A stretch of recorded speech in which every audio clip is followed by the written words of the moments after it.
Hello, this is Mama Jess. I'm making ice cream today and I'm making it without an ice cream maker.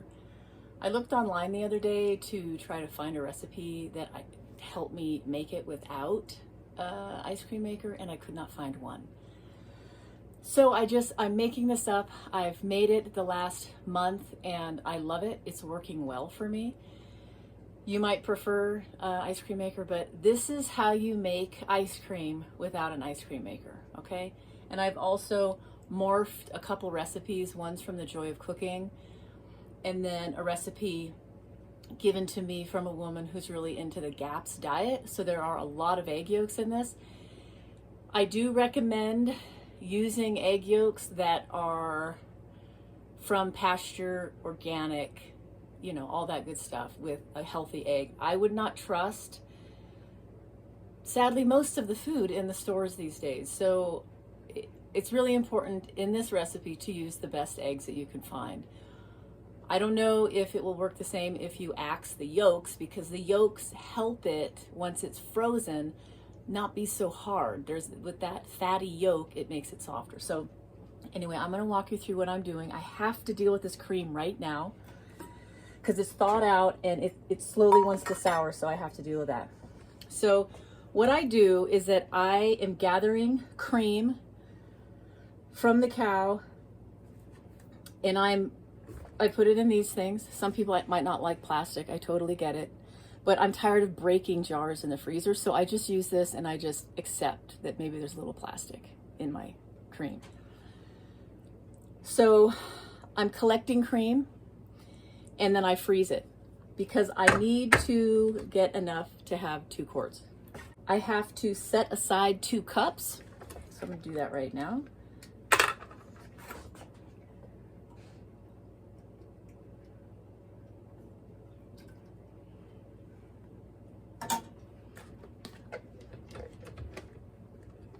And these 2 cups are going to be scalded, okay?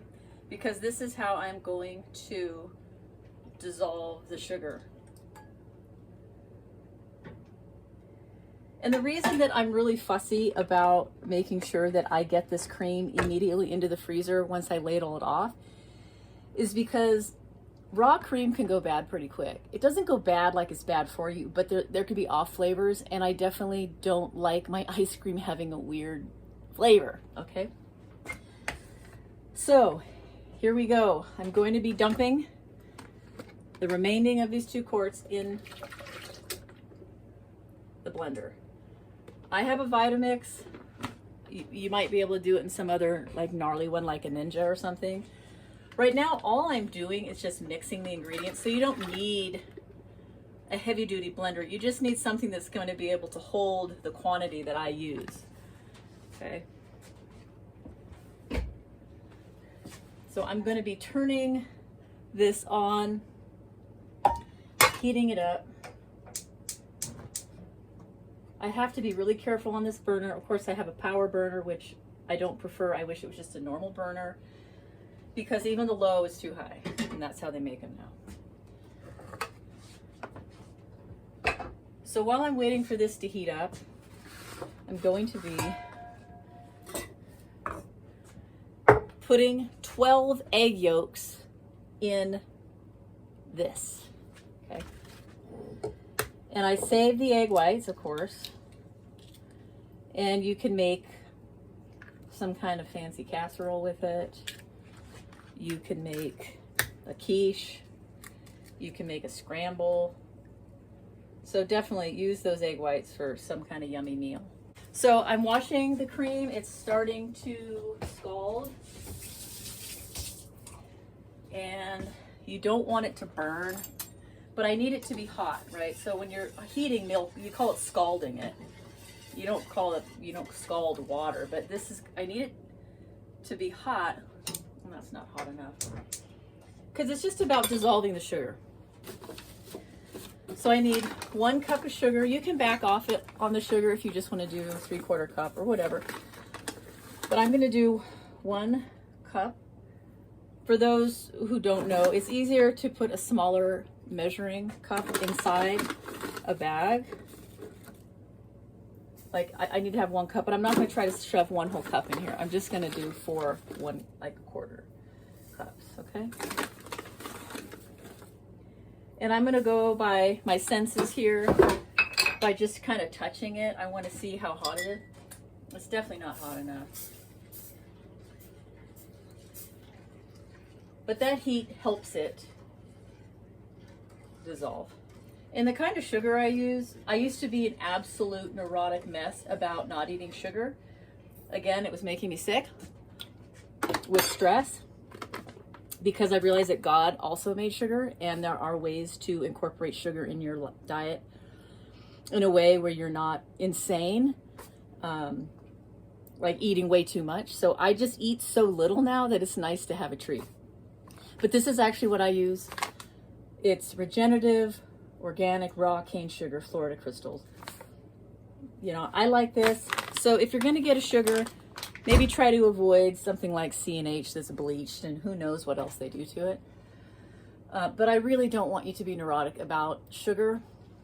I really believe in what the old timers would say about being moderate. But you definitely need to be wise about the quality. So I would say just get the best quality you can, the healthiest you can. It's going to have the most nutrients in it. And just use a little bit, all right? Just a little bit. Americans are absolutely extreme, neurotic people, always trying to optimize everything. And we're just stressed out, and it's not good for our health. And so I don't want you to follow in that wake, you know? I just want you to be peaceful and enjoy as much in this difficult life as you can. Ah! Oh, I'm losing this one. I'm losing it. We're losing it. Oh, doggone it. We're going to get shells. All right, that's that.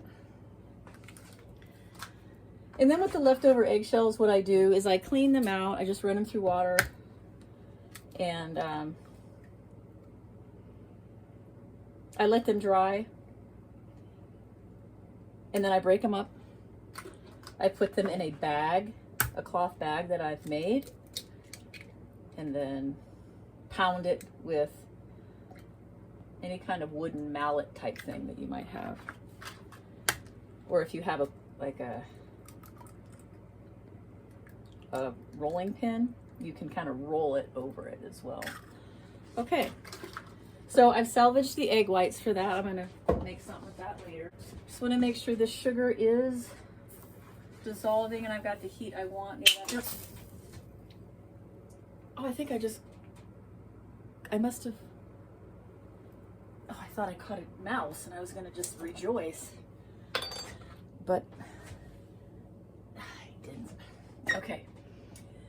So now I'm gonna have to let this cool for a while. I don't want to pour it in and like cook the yolks and ruin the raw nature of this cream, because this is raw cream, okay? So I'm gonna let this cool for a little bit. Then I'm gonna pour it in here. I'll add my vanilla while I'm waiting for it to cool. It's not a bad idea if you're kind of wanting to rush through to just pour the hot ingredients out of the hot pot, and that will help facilitate this cooling process a little bit. So then I'm also doing vanilla. If you can, I would definitely say get vanilla bean, like the real vanilla bean. This is some Trader Joe's deal, but definitely like try to get the real thing in it. I have never had access to real vanilla beans, not in the stores around here, and I don't want to buy it online at this time. Anyway, so I need 2 teaspoons vanilla, and I will put all of these, all the recipe in the description on the YouTube thing. And then a little bit of salt here, 1/8 of a teaspoon. Okay. And of course you can probably add flavors to this. You can, I'm sure you can make like an awesome coffee flavor, chocolate. I make a chocolate syrup and then I just add it on top because I prefer to have the vanilla just be a really nice general neutral flavor that I can add fruit to, add nuts. just do whatever I want. Okay. So I'm waiting. I will get back to you shortly. I guess while I'm waiting here, we can blend this up so you can just see this. I'm just blending the ingredients. So I got 2 quarts of cream, 2 cups of that was scalded, and I stirred in 1 cup of sugar. I've got 12 egg yolks, got 2 teaspoons of vanilla, and 1/8 teaspoon salt, okay? I don't go hog wild with the speed. I think these things can be way too powerful because I don't want it to get too frothy. I don't know what might happen. Like, I know if there were egg whites in here, it could like completely change the constitution and get really fluffy, and I don't want to do that.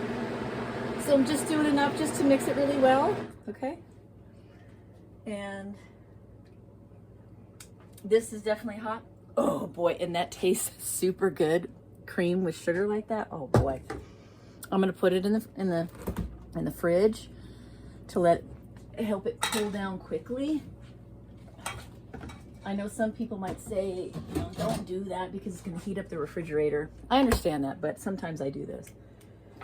Then in the meantime, I'm cleaning my dishes. I'm always in small quarters, so I like to just get all this done. So I'm going to clean out my egg yolks or my eggshells with cold water and put them where I dry them. Just a quick note, I used to cook these, like bake them. You can see me. I used to bake these. I guess they say it's more bioavailable, but I don't do that anymore. There's so many things I don't do anymore because it's too much work when you are running so many activities on a farm. So I know some will say it's not bioavailable. It's like, I don't care. All I know is that I know in time this will break down. So I just let them dry, break them up to the smallest little bit I can. I used to blend them. I don't do that anymore. And then I just throw them out in the garden and I yell, yahoo, that's great. I'm happy with this. I'm not going to try to be, you know, caustically perfectionistic in all this. And I don't want you to either. Okay, we're back. This is cool. This was the sugar and the cream. Pour that in.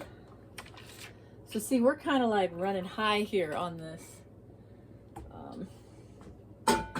Vitamix. So you need a pretty big blender to pull this off.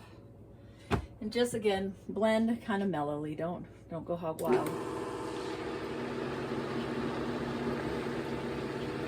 And then I'm going to taste it to see how I like it. If I wanted to have a little bit more flavor, I might add more vanilla or something, salt, I don't know.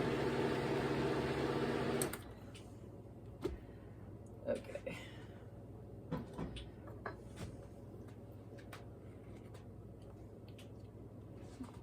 Oh, yes, that's great. Okay. All right, this is where I am creating my own ice cream maker. Okay, so I'm using ice cube trays. I usually use 3, but I had one already in the freezer and I didn't realize. So this is what it looks like once it's frozen. Okay. So now I'm going to take this concoction. You might even want to pour it in something a little bit smaller so you're not risking making such a massive mess. You can just make a little mess. But here I am. I'm just now going to be filling these up. Try to go as slow and mellow as possible.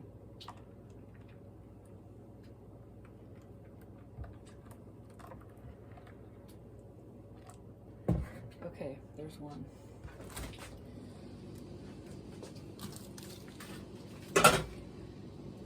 So you can see me here. I'm just, you know, I'm going to stack them in the freezer. Do. Okay. Of course, there's something in the way. And stuff's going to start falling. And, oh, and I'm dripping. You know, it's just typical. Okay. I'm going to fill up this last one. But I do 3, and then I'll show you what I do with the leftovers. Now, if you have just like a whole bunch of these, and I just say fill them up, and if you have freezer space, do it. But I don't. Okay. It's okay if it kind of rides high, because when it's frozen and then you take it out, you're going to allow it to sit out for a little bit, and then you're going to take a spoon and you're going to shovel each individual cube out. So it's okay if it's a little bit higher. And ideally you want to get ice cube trays where they all seat nicely. Otherwise, sometimes if you've got like a big one and a little one on top, it's going to sit down into the ice cream and it's going to make it sticky and hard to pull apart. Okay, because I have so much extra and I don't have enough cubes, ice cube trays, I'm just going to fill it up in here. And so this is what I do. So because I can't get through this much ice cream, I don't have enough trays, so forth. What I do is I am saving this for later, right? So I make it and I can freeze this. I label it so I know what it is. I'm going to label these, just say this is the ice cream blend. It's not ice cream itself. But when I want to make more ice cream, then I just thaw these out, pour them in the ice cube trays, and then do what I'm going to show you tomorrow. All right, welcome back. I have pulled 3 trays out of the freezer and I've allowed them to sit for 10 minutes. The temperature says 73 degrees. And within 10 minutes, this is the consistency I want. So I have to go by feel. I can't tell you how long it will take. If you let it go too long, this will lose its frozen feel. And then when you blend it, it'll just turn into a big sloppy mess. And you've defeated the purpose of making ice cream. So it has to be where you like push in, it's kind of hard to push in, and then the whole cube pops out like that, okay? That's what you're going after. Can you hear it? Can you hear that? So you want to listen to the sound? Pop out, okay? I need you to definitely pay attention very closely, especially depending on the temperature of your kitchen. So here, now this is where we move these ice cubes into the blender, okay?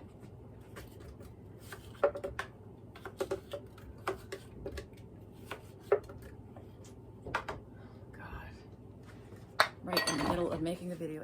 Okay, so I always get interruptions whenever I'm doing videos. So I'm just gonna proceed because the ice cubes are ready to roll and I have 2 sets of glasses on my head. This is so typical of me. Okay, so I'm just gonna proceed because this is gonna start melting, okay? So we're just dumping it out, dumping it. It's a very fine, like time-sensitive situation between when it's ready and when it's not. Either way, like whether it's too hard and it won't come out, or whether it's too soupy, you know, and then you got to pour it again. You got to start all over again, and that's annoying. Especially if you were planning on having ice cream tonight or something, right? Like, so you want to be mindful of the timing on all this stuff. And even though they come out relatively easy as cubes, there's still quite a bit left in.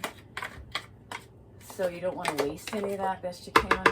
So I got to do 2 more of these. We do. It looks great. Pop, pop, pop. This is when I do recommend that you have a more heavy-duty blender. The Ninja might work. I don't know, but I know the Vitamix is pretty powerful.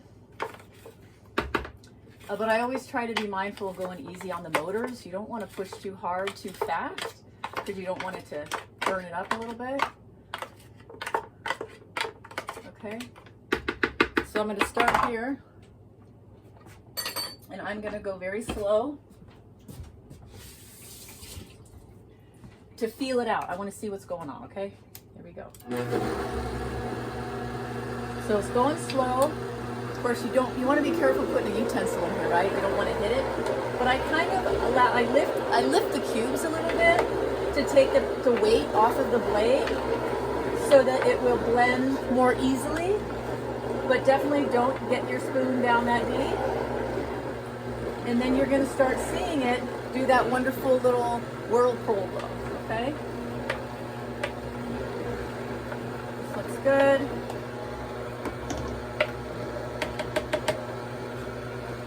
You can come and look with me. Here it's going. See how it's starting to spin? But it's not ready. There's still some big cubes there. So this is like a wonderful soft serve ice cream, okay? There's a few more cubes and you can tell. There it goes. Now we're getting that nice spiral look. Just about. Okay. And then I stop it at this point, okay? And then look at this. Look at this glorious, wonderful ice cream, okay? Just like that. So it's definitely more soft serve, but if you put it in the freezer again, it is going to turn into a nice hard ice cream, okay? So it can be a little difficult to spoon out, but sometimes it's not. It just all depends, okay? So yeah, that's what it looks like. It is so good. I absolutely love it. And so then with this, I put in here, okay? And I'm gonna transfer it to the freezer. And then I label it that this is ice cream that's actually ready to roll.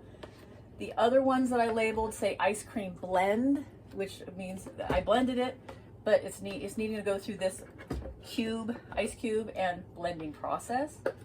And then it is awesome. Okay, I have to be quick right now to get to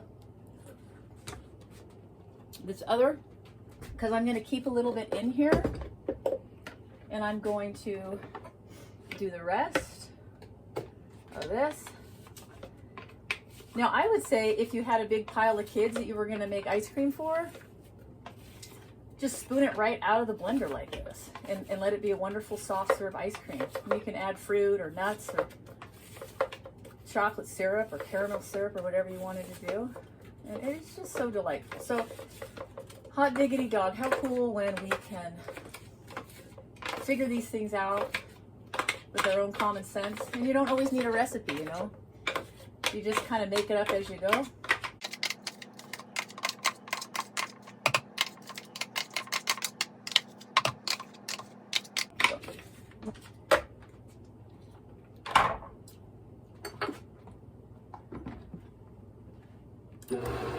Again, I start super slow, really low, and then look at it, and already this looks nice. So it's just doing its thing, rolling around.